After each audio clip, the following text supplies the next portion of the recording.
Hello, everyone, and welcome to Sister Speak. My name is Judy Latimore, and I'm excited to be here today to go over this topic with you. We were having a discussion, and we were thinking, and we said, what happens when the music stops? When I think about this topic, the first thing that comes to mind is visualizing when this actually happens.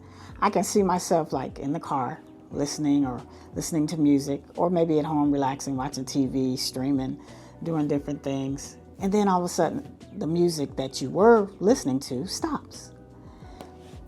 It's instantaneously quiet.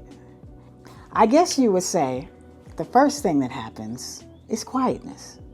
The question then comes, what do I do with this quietness? Our nature, as humans, as creatives, as musicians, and even in this discussion, we're going to be able to see, even as worship leaders, that we actually thrive on noise. It's kind of crazy. But our nature, in a way, when this happens, is we panic. It's like, it's too quiet. Our brain just registers and it's like, oh, okay, I've got to do something. It's too quiet. So we're programmed to make noise or to do something rather than to engage in this quietness. In some cases, this is good, and in some cases, it's not. So I'm just going to give a few examples, and we're going to have just discussions about what we can do when this happens.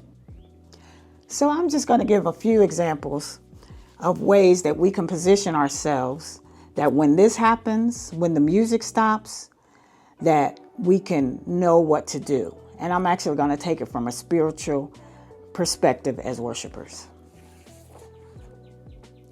In 1992, the renowned gospel singer, male vocalist extraordinaire, Daryl Coley, I'm sure all of you remember him, he released an album of the same title that was called When the Music Stops.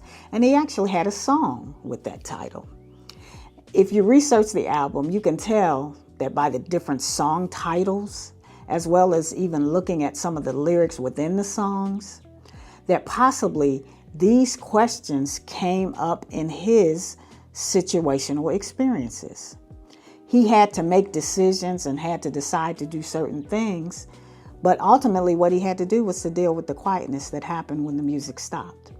So here are the lyrics to that song, a few of them. When the music stops, that's when I live my song. When the band goes home, that's when I live my song. When I've said amen, and the crowd begins to fade away, that's when I live the life that I sing about in my song. Here's another part. It says, if I sing a song of love, I've got to live it. If I sing a song of joy, I've got to live it. If I sing a song of peace, if I sing a song of happiness, I've got to live it. I've got to live the life that I sing about in my song. Now, he even went further and said, if I sing a song of pain, oh, I've got to live it. It got good to him there. He says, if I sing a song of despair, oh, I've got to live it. God has given me a song of hope. He has given me a song of victory. So I've got to live the life that I sing about in my song. Now, when I think about that, my generation, we would just say, man, that was deep. That was just like deep. But when you look at it in a little more depth and with a little more trying to really understand what he was speaking, clearly he had not only faced the music stopping, which was a part of his career, but he dealt with the quietness in a way that answered the questions that he pondered. I want to go a little further in answering that question. What do we do with the quietness? So I'm just going to kind of break it down into 3 points, if you will, that I've reached when this happens, when the music stops. For me, and even when I look at those lyrics that we just mentioned, I look over my own personal relationship and my own experiences, and 2 things come to mind. When you think about everything he said, he was looking at himself being responsible and being accountable.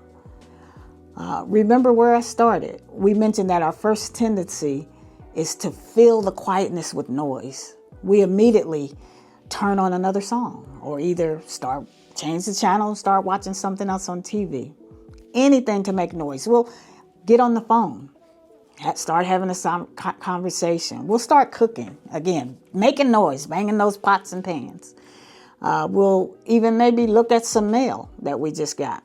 That restlessness of the paper, noise. Now, when you think about it, all of it could be considered a distraction, because we really won't deal with that question of quietness. It's easy to, on purpose, do things just to fill it up. But the real question is, and this is now coming from a spiritual or being a worshiper, what do we do with the quietness as far as God is concerned? Because to be perfectly honest, God operates in the stillness. He has a still small voice when he responds to us. So when we're not allowing those occasions to occur, those quietness, making that noise is just a distraction. So I'm going to still give just a few more examples of what we can do, where we can take advantage of the quietness and move forward with God. The other day I saw a Facebook post, and of course I'll mention the young lady's name to give her credit since I didn't come up with it myself. But she said being distracted by what is good and not what is God is so last season. Think about that. It's old for us to be more involved in just doing good, instead of looking at, is that what God really wants? So I thank Candace Mumphrey for saying that. So obviously the time is now that true worshipers that the Bible speaks about, God is seeking us. And those true worshipers, what we have to do is take the necessary accountability and responsibility for our own lives. God has gifted us. He's anointed us.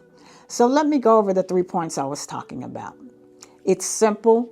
When the music stops or when Sunday morning ends, we should immediately start something.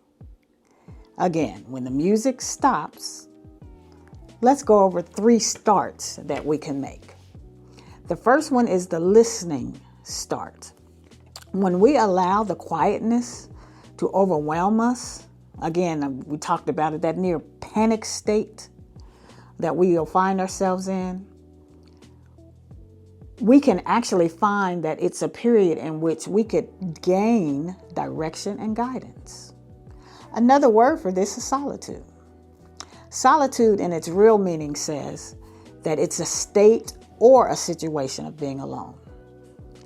The great part about solitude or being alone is that it becomes easy to clear the distractions. Learn how to embrace this time. Take it as an opportunity, again, to become more acquainted with that still small voice that God speaks in. Pray and learn to listen in the quietness to what God has to say and the direction that He's taking us. A couple of scriptures that will solidify that, which show us how important solitude is in our Christian growth. Matthew 14:23 says, after ministering to the multitudes, Jesus went up the mountainside by himself to pray.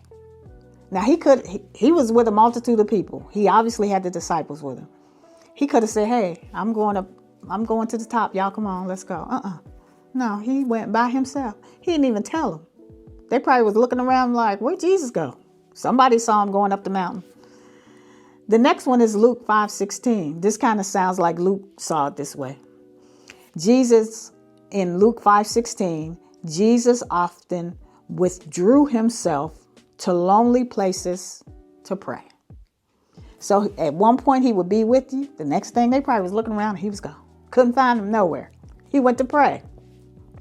So let's embrace the quietness. Enjoy what we result from it. And even if it's a little uncomfortable, be willing to face what's on the inside of you. Because that's when that happens. We just don't want to really deal with us. But if we face that and be willing to understand what's going to be revealed, that what we'll see about us, some of it we may not even like. But if we get to that point in that still quietness, that's when we can even be healed.